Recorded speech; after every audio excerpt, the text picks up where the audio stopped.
Ladies and gentlemen, after 2 long years of amazing storytelling, we're finally here. Today marks the final issue from Daniel Warren Johnson for Transformers Skybound.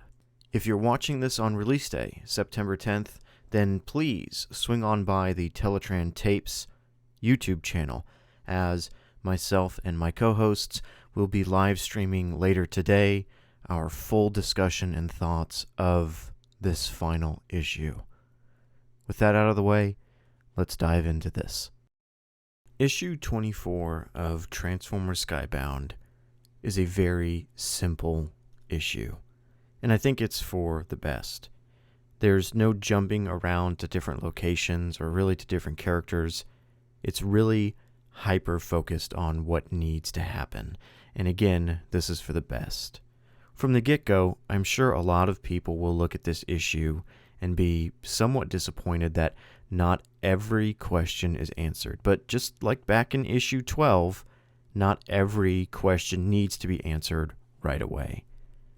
Optimus and Megatron are just going at it. There's very little dialogue at the start because this is just what we need. We need Optimus and Megatron to just fight and to go at it with each other.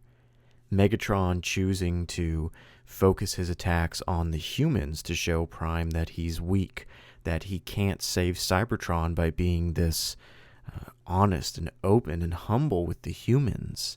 He can't save everybody. Some people are going to have to die, and Optimus is just not willing to accept that. This is what Megatron believes is his biggest weakness. Speaking of weakness, Megatron has a pretty big weakness in Starscream. He uses Starscream. He uses all of these different Decepticons to create his plan and really to carry these plans out. Starscream comes along and he's ready to kill Optimus for his master, but Megatron, as we've seen before, wants to teach Optimus a lesson. He's very Shakespearean in this way. We've seen it before. He doesn't just want to kill someone. He wants to teach them a lesson, just like he did with Astrotrain. So Starscream and Laserbeak pick Optimus up and drop him on this tower. And it's a brutal display of violence that is necessary for a story like this. Here is where we run into, yet again, some areas that I think people will have issues with. The fact that the Autobots have been defeated, almost kind of off of the page. We haven't seen this battle going on, and there's some characters missing, like Superion. We're not exactly sure where he is. And again, I can understand the complaints here, but at the same time, we need to stay hyper-focused on the main objective here, which is Optimus versus Megatron.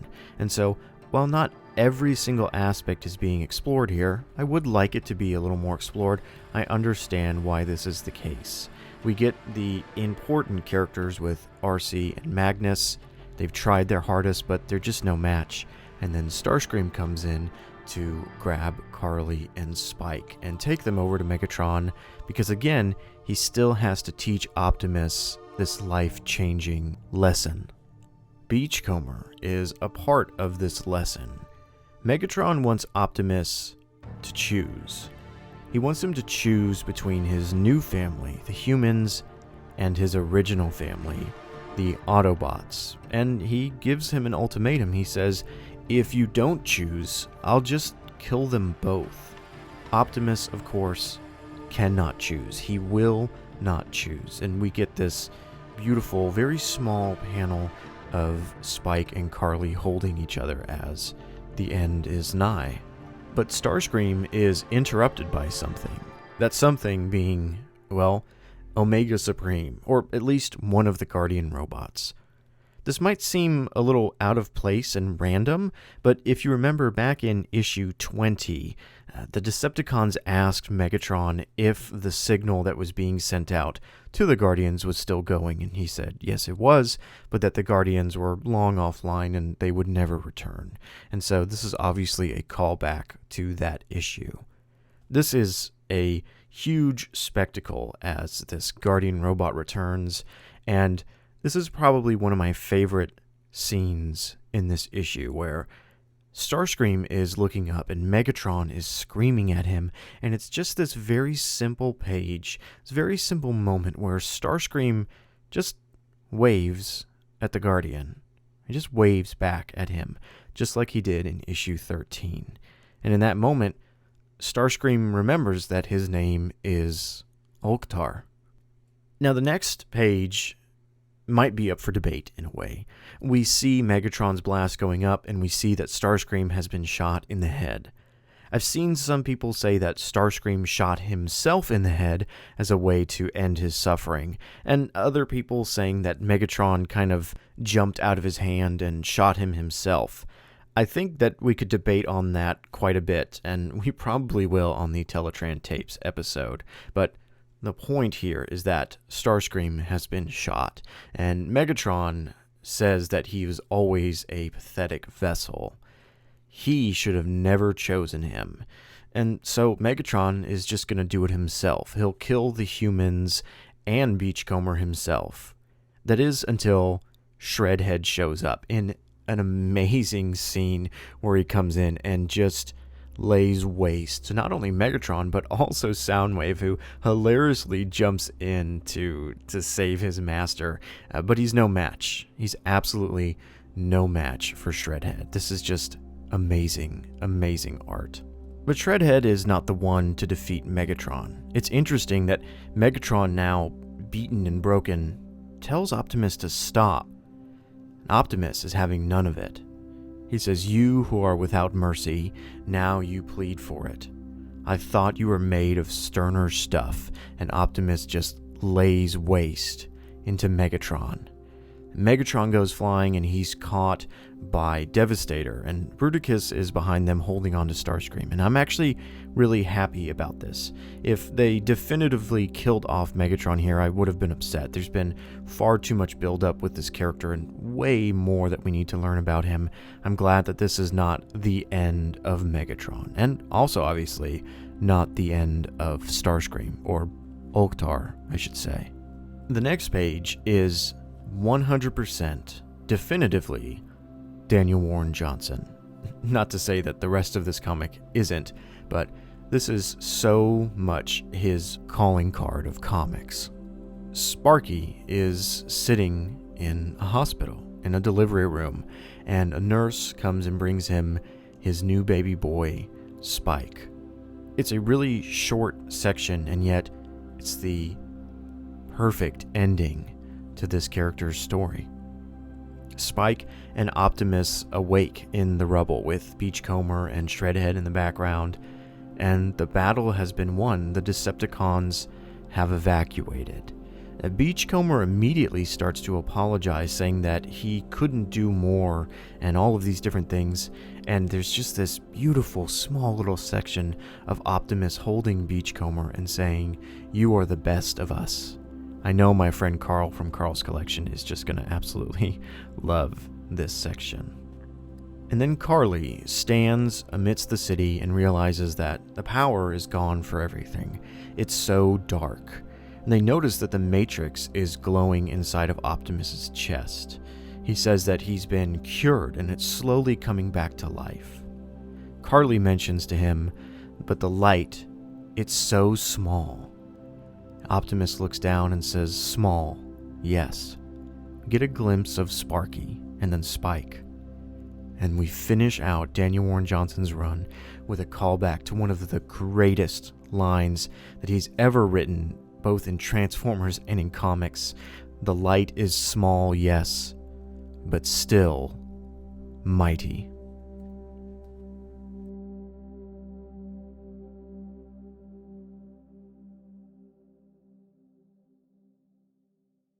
So, we've wrapped up Daniel Warren Johnson's run with Transformers in issue number 24.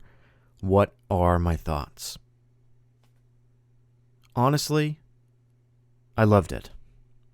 I know a lot of people will look at this issue and probably think, well, it was too short, there were too many questions unanswered, there were too many characters we didn't get to see. We didn't get to see Jetfire or Superion or Cliffjumper or anybody else on Cybertron. What about, Skywarp and Thundercracker. There's so many questions, and I can definitely understand that because I felt the same way when issue 12 came out. I thought this is the end of kind of story arc number 1, and I had so many questions. But all of those questions were answered later because this is not the end of the story. Sure, Daniel Warren Johnson is done. We're getting a new artist and a new writer, but the story is not finished. There is still more to be told. So, looking at this as Daniel Warren Johnson's Transformers story, I do find that this is the perfect ending for what he was going for. I really do. But this is not the end of Skybound, even if I may sometimes call it the finale. I think we're all going to be calling this the finale or the last issue, even though it's going to keep going on. It's kind of a funny and odd situation with this. The final callback to being small but mighty is not something that I was anticipating. Really, it wasn't. And it was actually amazing because I was reading this comic well past midnight on the phone with Swizz Prime. I was sharing my screen as I had a copy of it before him, and Optimus says small, yes, and I hadn't turned the page yet, and I told him, I said, man, I know what he's gonna say. He's gonna say mighty, and I turned that page, and I just got up and started clapping. I was so happy. And it makes me think of issue 12 again. Issue 12 ended with kind of this really zoomed out image of Optimus Prime on that surfboard with Beachcomber saying, what have I done? And here we get this again. It's this zoomed out image of Optimus, on top of this building, and he's saying, but still mighty.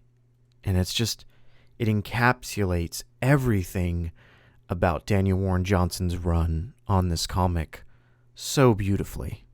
Additionally, like with a lot of Daniel Warren Johnson's comics and with many issues of Transformers, I really feel like issues 23 and 24 were almost meant to be one story that had to be split up. Daniel Warren Johnson has talked about this a lot. Issues 13 and 14, he said he really wrote as one story, and they just had to be split. He did this in his series as well, called The Moon is Following Us. Issues 1 and 2 really were one story, and they just had to be split. Of course, it's all one story, all 24 issues. Of course, obviously. It's not like you can just read issue 5 and get, the whole picture. Of course not. Everything runs together. But there are some issues that stand alone more than others, and there are some that obviously need to be read with others more than others. And I think issues 23 and 24 really work well together in that way. It's this constant flow of storytelling, and if you read 23 right into 24, I think you're going to enjoy it even more. With all of that being said, though, I'm going to stop talking about this issue because I need to think on it more before the Teletran Tapes live podcast recording. If you're listening to this video the day of release, again, September 10th in the morning, or at any time really, then later today on the Teletran Tapes YouTube channel, I'm going to be live with Carl's Collection, Moonbase 3, and Swizz Prime talking about this issue. And I bet you we're going to be arguing a lot about this because, again, I'm sure we're going to have some differing opinions. But overall, I really loved this issue. Is it my favorite issue of all time in Skybound? No, it's not. But I don't think that means it's a failure in any way, no. I think this is the perfect send-off for what Daniel Warren Johnson was trying to do, for the heart that Daniel Warren Johnson was bringing to this series. I am super excited to see what Robert Kirkman and Dan Moore bring to the table, because I'm really hoping that they answer some of the questions we have, like, what happened to these characters? What's going to happen to these other characters that we know about? This is not the end of Transformers Skybound. It's simply the closing of one creator and the passing of the torch off to a new one. A new era, but still the same story. So we'll see how that turns out. But for the time being, I loved issue 24. Thank you, Daniel Warren Johnson, for closing out your amazing, wonderfully heartfelt story.